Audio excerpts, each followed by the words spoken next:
Inilah kisah nyata yang paling mengenaskan dari salah satu keluarga terkaya di Amerika yang berpengaruh dan sangat terkenal saat itu. Sebuah keluarga konglomerat yang berakhir tragis dan membuat terkejut semua orang.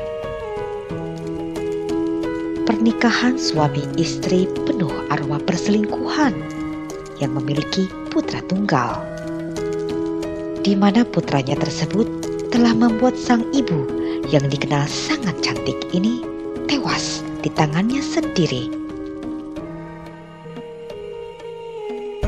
Setelah sekian lama, sang ibu mencoba menyembuhkan putranya yang homo dengan cara menggoda dan berhubungan intim dengan putranya sendiri, di mana hal itu terjadi setelah sang ibu bercerai dengan ayahnya yang telah pergi bersama gadis muda yang saat itu sedang dekat dengan putranya sendiri. Dan sang ayah lebih memilih hidup bersama gadis muda dan meninggalkan keluarganya.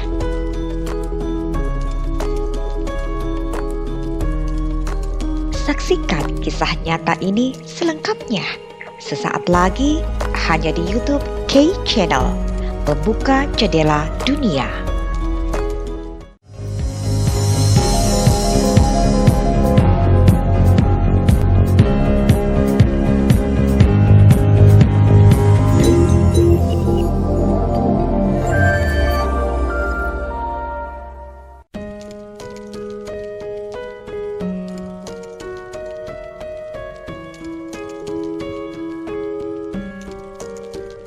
Barbara Dailey Baekeland lahir pada tahun 1922 di Boston, Massachusetts, Amerika Serikat.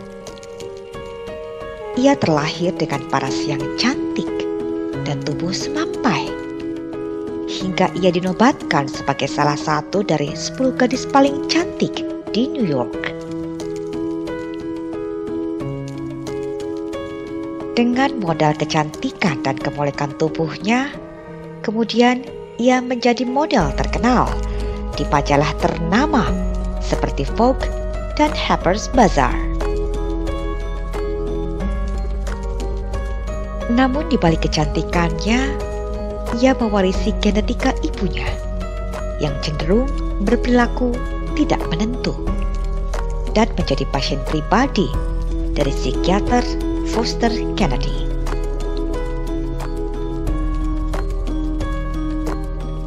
Sebagai model di majalah ternama, Barbara kemudian menjadi sosialita terkemuka.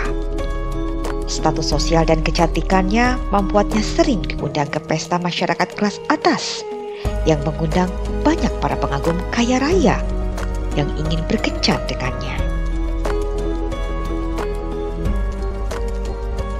Saat ia gagal menjadi bintang film saat undangan casting di Hollywood, ia kemudian bertemu dan bersahabat dengan Cornelia Baekeland. Cornelia adalah cucu dari seorang konglomerat penemu plastik, Baekeland, yang kemudian memperkenalkan Barbara pada adik laki-lakinya bernama Brooks Baekeland.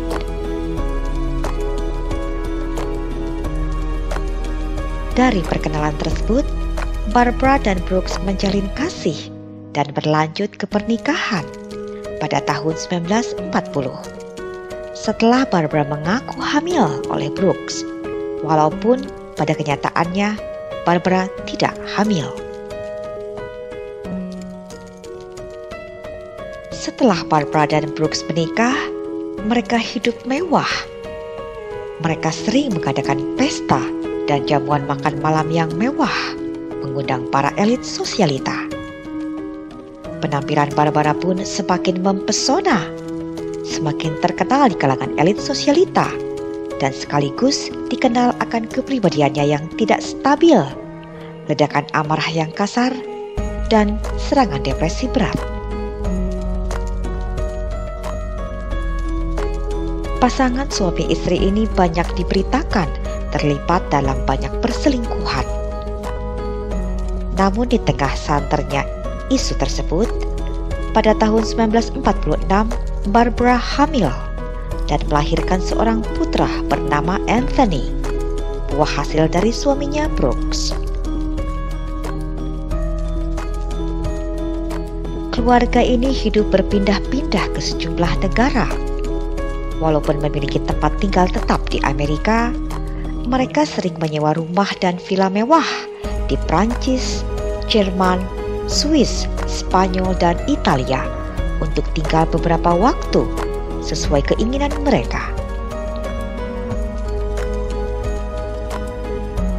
Di tengah kehidupan mewahnya, Barbara adalah wanita kesepian.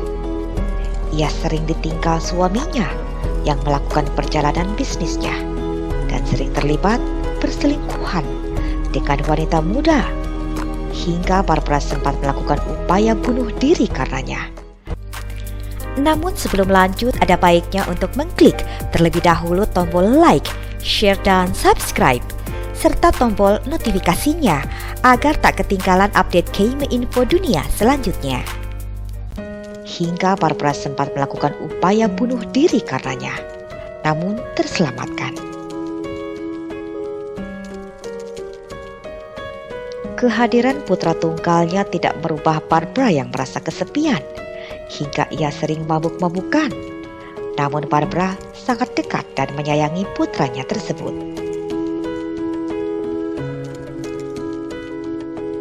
Saat putranya, Tony, menginjak 14 tahun, Brooks, sang ayah, mengidentifikasikan putranya memiliki perilaku menyimpang, yakni homo. Brooks juga mengetahui bahwa Tony mewarisi penyakit mental seperti ibunya, Barbara, yang sering berperilaku tidak stabil. Hal itulah membuat Brooks tidak memiliki kedekatan dengan putranya sendiri. Pada tahun 1967, saat keluarga itu berbasis di Swiss dan resort Spanyol, Cadiz, Tony yang sudah menginjak 20 tahun bertemu Jake Cooper, seorang pria Australia biseksual. Jake memberikan pengaruh buruk pada Tony dengan memperkenalkan Tony ke berbagai obat halusinogen. Tony dan Jake pun semakin dekat dan terlibat hubungan sesama jenis hingga diketahui oleh sang ibu, Barbara. Barbara kemudian memperkenalkan gadis muda Spanyol bernama Sylvie ke Tony, dengan maksud agar Tony kembali menjadi pria normal yang menyukai perempuan. Saat Tony dan Sylvie sudah mulai dekat, beberapa waktu kemudian, Brooks, sang ayah, ketahuan berselingkuh dengan Sylvie, gadis muda Spanyol yang dijodohkan oleh Barbara untuk putranya Tony.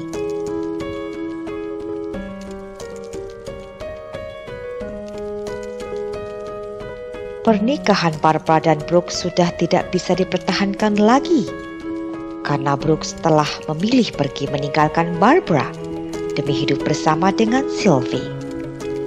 Barbara dan Brooks pun akhirnya bercerai. Barbara tampak semakin depresi. Ia banyak menghabiskan waktunya meminum minuman yang memabukkan untuk menghilangkan rasa sakitnya atas pengkhianatan suaminya dan memikirkan putranya yang menjadi homo yang banyak diperbincangkan orang.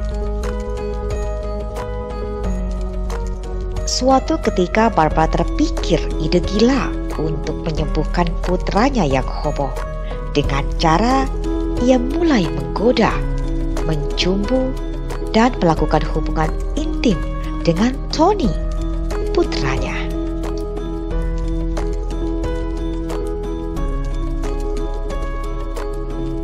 Ide gila itu pun dilakukannya, dan itu terjadi tidak hanya sekali.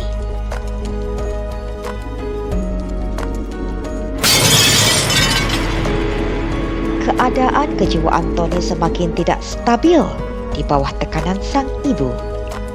Walaupun Tony sangat menyayangi ibunya, namun ia sering berperilaku yang tak terkendali hingga suatu ketika pada akhir Juli 1972, Tony mencoba melemparkan Barbara ke bawah dari penthouse-nya di Cadogan Square, London. Namun beruntung telah diselamatkan oleh teman Barbara, Susan. Lalu psikiater yang menangani Tony datang untuk melakukan sesi dengan Tony, sekaligus mengingatkan Barbara bahwa putranya Tony berbahaya. Kejiwaannya semakin parah. Psikiater itu menyarankan Barbara untuk tidak tinggal dengan Tony sementara waktu, karena kemungkinan Tony akan melakukan hal yang berbahaya yang bisa membahayakan jiwa Barbara, seperti membunuh. Namun Barbara mengelaknya. Ia tidak percaya apa yang dikatakan psikiater itu. Barbara tetap memilih tinggal bersama putranya Tony di penthouse mewahnya. 2 minggu kemudian, pada 17 November 1972, Barbara dan Tony kembali terlibat percekcokan di dapur. Dan kali ini, apa yang dikatakan psikiater itu tidak salah. Tony sudah tidak terkendali. Saat itu ia mengambil pisau dan menusukkan ke Barbara, hingga Barbara terjatuh dan menghembuskan nafas terakhirnya di usia 51 tahun.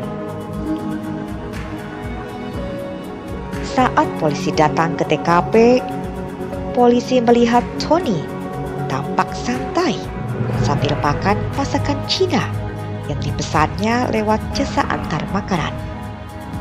Tony tampak lahap makan makanannya di samping jenazah ibunya.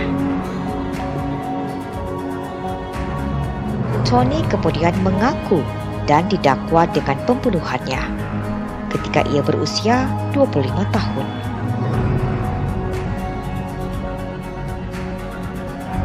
Tony dirawat di rumah sakit Broadmoor karena kejiwaannya, lalu dibebaskan pada 21 Juli 1980 setelah desakan sekelompok teman-temannya dan campur tangan para elit berpengaruh untuk membebaskan Tony. Ayah Tony, Brooks, tidak setuju dengan pembebasan Tony. Ia menyebut Tony sebagai orang jahat yang harus menerima hukuman atas tindakan pembunuhan yang telah dilakukannya. Namun Tony tetap dibebaskan. Setelah Tony dibebaskan, yang kala itu berusia 33 tahun, ia tinggal di New York bersama neneknya dari pihak ibu yang berusia 87 tahun, bernama Nanny Daly. Hanya 6 hari setelah pembebasannya pada 27 Juli, Tony menikam Nanny Daly, neneknya, sebanyak 8 kali dan mematahkan beberapa tulang.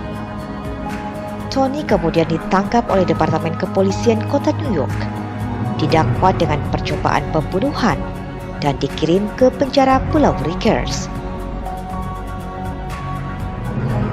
Setelah 8 bulan penilaian oleh tim psikiatris, Tony diharapkan dibebaskan dengan jaminan pada sidang pengadilan 20 Maret 1981.